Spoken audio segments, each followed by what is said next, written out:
You ask Tiger to solve. This deals with linear equations with one unknown.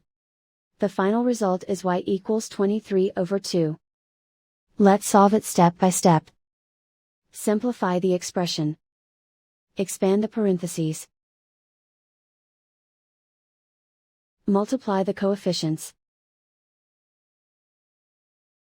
Simplify the arithmetic. Expand the parentheses. Simplify the arithmetic.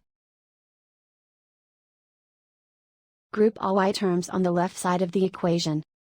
Subtract 12y from both sides.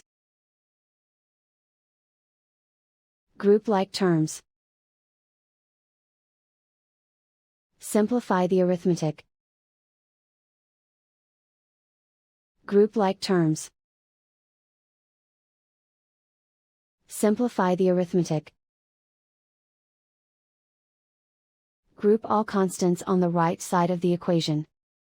Subtract 21 from both sides. Simplify the arithmetic.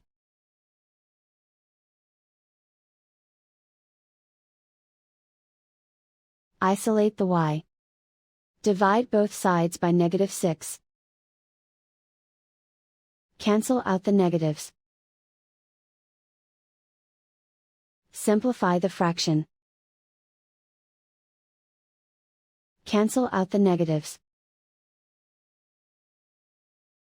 Find the greatest common factor of the numerator and denominator. Factor out and cancel the greatest common factor. And so the final result is y equals 23/2.